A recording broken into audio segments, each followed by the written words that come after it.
Hearts of Stone is the first DLC of The Witcher 3 and the best extra content for a game that I have spent my money on. So today, I want to talk about why Hearts of Stone is the best DLC money can buy. The DLC starts once you pick up a contract from any notice board in the game. The contract is issued by one Olgierd von Everec and is about a monster that prowls the sewers of Oxenford. After taking the contract, you go visit this Olgierd. Once you get by his Jester friends, you finally get to meet him. From the start, you can see that he is a very interesting character and he is the leader of an outlaw gang.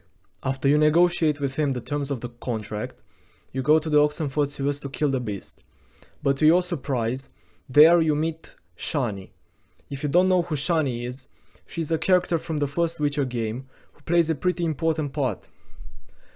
After you talk to her, you find out that she was sent down there with a group of Redanian soldiers to collect a sample of the beast's venom, but things went horribly wrong. The beast killed the soldiers accompanying Shani, leaving her alone. After exploring the lower parts of the sewers, you find the beast's lair, and the fact that it likes blood mixed with alcohol. So, naturally, you set a trap in the lair, baiting the beast with blood and alcohol. After a few moments, the beast shows up, and it turns out to be a giant toad called the Toad Prince. Remember the name because it will matter later. After a pretty boring boss fight, we get covered in poisonous toad juice and we pass out hearing some voices in the background. When we wake up, we are imprisoned on a ship. We find out from the person imprisoned with us that the giant toad was in fact an Ophiri prince and the guys that capture us are Ophirish soldiers sent to cure him. After seeing that we killed their prince, they captured us in the hopes that the Ophiri king will spare their lives for failing. But just when hope seems so bleak, a strange man appears out of nowhere and offers us a way out. If you don't remember this man, he is the same man we meet in the prologue of the game in White Orchard that gives us information about Yennefer, and his name is Gunter Odim. All he wants in return for letting us escape is that we meet him near the village of Yantra to discuss something. And in order to remind us, he gives us this nice looking scar. After agreeing to his terms, a storm starts and the ship crashes. After a very cool and daring escape, we are free and we proceed to meet him. We don't know who this man is exactly, and as a matter of fact, we will never know. But all the clues are there to realize that he is someone very powerful. Once we get to the meeting spot, he has a proposition for us. As reward for helping us with Yen and escaping the ship, he asks us to help him resolve a matter. We learn that he made a pact with Olgierd and that it's time to collect his reward, but before this, he must fulfill 3 of Olgierd's wishes with the help of somebody else. He also tells us that Olgierd knew that the monster was a prince, but he still sent us to kill it. Seeing that we don't have much of a choice, we agree to meet Olgierd with him. Once we get to Olgierd, we see that the mansion is burning, and we also see some of Olgierd's men wanting to execute a person. If you decide to intervene, you get to fight Olgierd in what has to be, in my opinion, the best boss in the entire game. When you defeat him, you get to see one thing that he made a pact with Gunter Odim for. And speak of the devil, and he shows up. After the 3 of us have a little chat, we hear 2 of his wishes.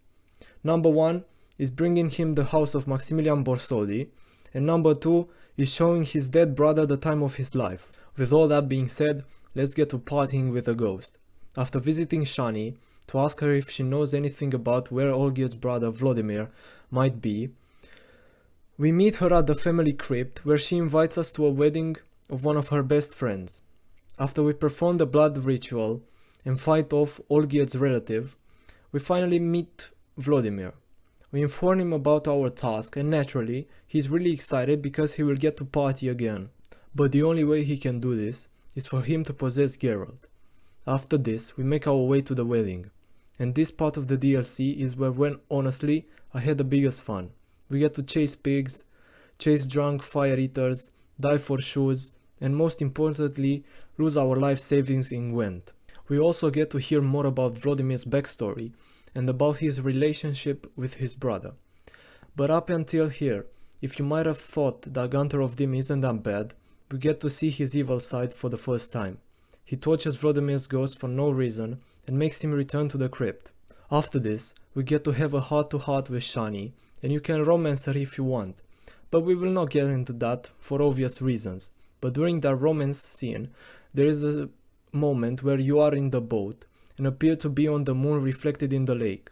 Keep that scene in mind because it anticipates something that will happen near the end of the story. In the morning, we go to Olgierd to give him a letter that Vladimir wrote as proof that we completed our task. And that is request number 1 completed. Now let's get to stealing a house. We make our way to Horst Borsodi's auction house located in Oxenfurt, and we manage to get inside with the help of Vinny from the bank in Novigrad.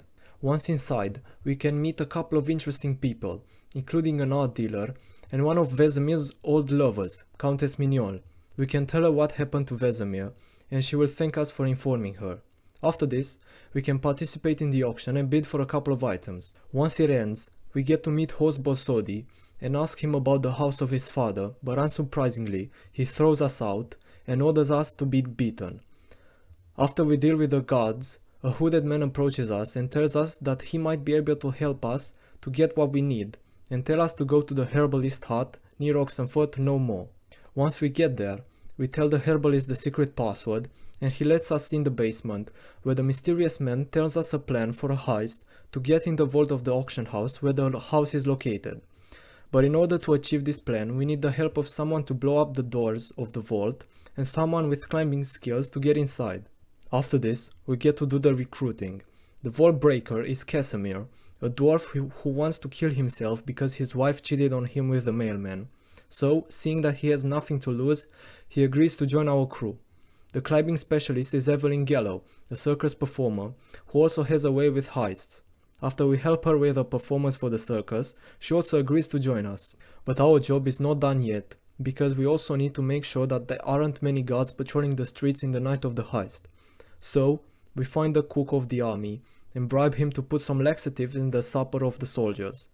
With all the preparations done, here comes the night of the heist. We slowly make our way inside, and of course there are guards that await us, so the plan goes to shit.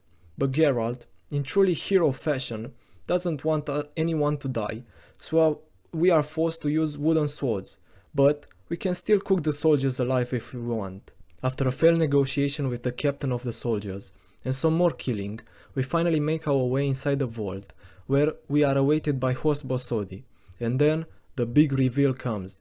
It turns out that the mysterious man is in fact Horst's brother and the rightful heir to the auction house, but Horst cheated him out of the will. We can choose what side of the brothers to be on, and then we get a choice. We can either take the house of Maximilian Borsodi, with the papers that will prove Olgierd can own the house, or we can just take the box in which the papers are and leave the papers to Ewald, the brother of Horst.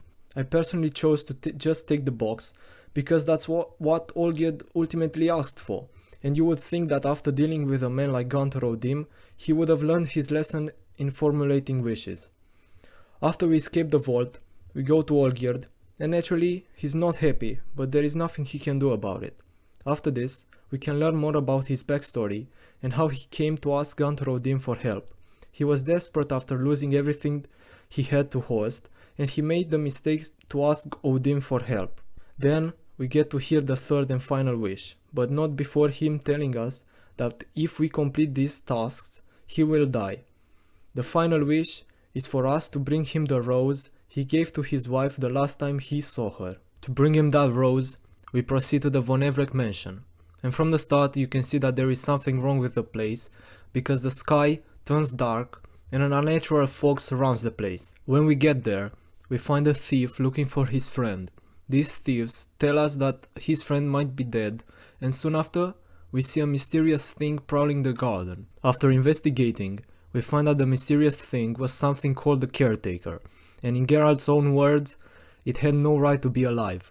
It had a malformed face and organs, and it had the power to summon spirits to heal himself. After defeating him, we meet a cat and a dog that can talk, but they tell us they are not animals. We ask them where we can find Iris, and they tell us to go inside her bedchambers. The house is all destroyed, and after fighting a ghost that comes out from a painting, we find Iris, dead in her bed. Seeing this, we have to find a way to summon her spirit, But luckily, we play as a monster hunter, and Geralt has its ways. After summoning her, we get transported in this painted world she built for herself to try and escape the fear of death. In this world, we learn more about Iris' relation with Olgierd, and how it slowly degraded after Olgierd made a pact with Gunthar Odim. But we can also see Olgierd trying to get rid of the pact, and the spirit animals tell us something very interesting. Olgierd lost all sense of his feelings, just how witches are stripped by emotions, and lost his love for Iris, and merely remembered that he must love her, but not actually feeling anything. In the end, we can see that Olgierd became hated by Iris, as the final boss of this section is called Iris' biggest fear, and we fight multiple Olgierds. After this, we can ask Iris for the rose, and here we also have a dilemma. If we take the rose, the world Iris built will crumble, and she will be free of her pain and sorrow, but her biggest fear is death, and she will have to face whatever awaits her, if anything at all. You can look at it from different perspectives, but no matter what you do, you will complete the task. After this, the animal spirits warn us about Gunthar Odim, and tell us to don't stand in his way, because we will face a fate worse than death. Then, we have to go to inform Olgierd's men that the task is done, but we are awaited by Odim, who congratulates us and shows off his massive powers again by stopping time. He tells us to go to the temple of Lilvani and await him there. But before getting to the ending of the game, let's talk about the characters, starting with Olgierd himself. At the beginning of the DLC, you would be excused if you thought that he was going to be the main antagonist of this story. And don't get me wrong, he did a lot of horrible things, but he wasn't always like this. By playing the DLC, we learn what made him become the monster that he is today, and that thing is love. His love for Iris, in the end, made him lose everything, even himself. We can see from the painted world that Olgierd cared deeply for Iris and wanted to give her everything she ever wanted and needed. That includes the pets and the caretaker, and even though she hated him, that caretaker was the way Olgierd wanted to show his deep love for her after he started to lose parts of his soul. In his search for love and happiness, he ended up becoming a monster who lost everything, including the love of his life, Iris, and that is proven by the fact that Iris' biggest fear, in the end, is Olgierd. I also want to talk about Shani and Vladimir. Shani doesn't play that big of a part in this DLC, and at the end we can see her packing her things because she was sent to the Eastern Front to be a medic. But the time spent with Shani doesn't feel like it was wasted, even though the developers sent her away to serve the plot.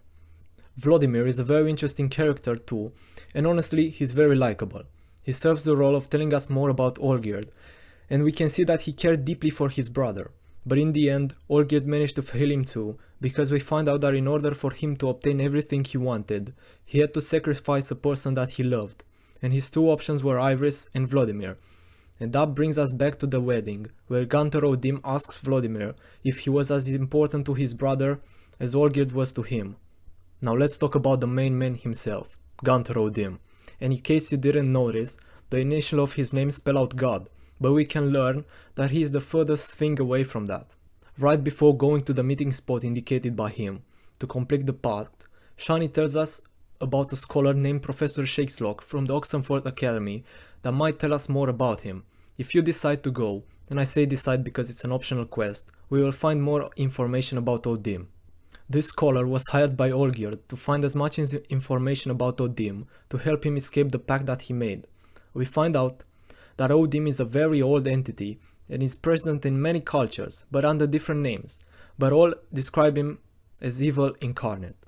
Seeing that Shakeslock took such great interest in him, Odim decided to pay him a visit. Oh, and also the professor went blind from only just reading about Odim. After Gunthar visited him, he drew a circle with a pentagram on the ground and told Shakeslock that if he stays inside the circle, he will be fine, but if he leaves, he will die. After this, Shakeslock tells us about a method to escape Odim's grasp. It turns out that the only weakness Gunthar Odim has is his own wit. You can get rid of him by beating him at his own game of riddles, and the professor also tells us about only one person who managed to escape it. After this, Shakeslock accidentally leaves the circle, and even after Geralt's best efforts, he slips on a bottle and breaks his neck and dies. With all the information we have gathered, we can proceed to the Temple of Lilvani and meet with Olgierd.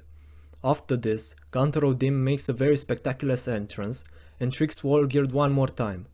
You see, the term of the contract states that Odim can claim Olgierd's soul after he completes 3 of his wishes and they both stand on the moon. And that seems like a pretty short term to ensure that the contract will never be claimed. Well, wrong, because on the floor of the temple there is a mosaic with the moon. And this brings us back to formulating wishes properly. This trickery is very alike with the story of Sir Twardkowski, an old Polish legend who is like the legend of Faust. The legend speaks of a Polish lord who made a deal with the devil to gain great power and knowledge. And in the contract, there was a clause where the devil can collect his soul only when Twardkowski goes to Rome. And seeing that he never intended to go to Rome, this was perfect. Years pass until a stormy night when Sir Twardkowski was looking for an inn to stay in while the storm passes. Being dazed from the rain and wind, he doesn't realize until after he checks in that the inn was called the Rome, but it was already too late. Does this story sound familiar? Well, it's clear that at least some part of this story was inspired by this legend. After Olgierd realizes that he was tricked, we get a choice. Remember this famous Geralt line. The degree is arbitrary, the definition's blurred. If I'm to choose between one evil and another, I'd rather not choose at all. Well, this choice is exactly that, choosing between a lesser and a greater evil. What you choose here is for you to decide. If you choose to stay out of it, Odim kills Olgierd and you get your promised reward. But if you choose to try and help Olgierd, you challenge Odim to a game of his choosing, and this also is a parallel to the devil in almost every culture. If you manage to beat Odim, he disappears and Olgierd is finally free. He has nothing left, no friends, no love, but at least he got his soul back. And he tells us that from now on, he wants to live a different life. The DLC ends with Olgierd thanking us and telling us that he considers us a friend. The Hearts of Stone DLC is amazing. The story touches multiple points such as love, friendship, and what truly makes one a person. If you played it, please leave your opinion down in the comments and maybe even subscribe seeing that you are already going there. Thank you for watching.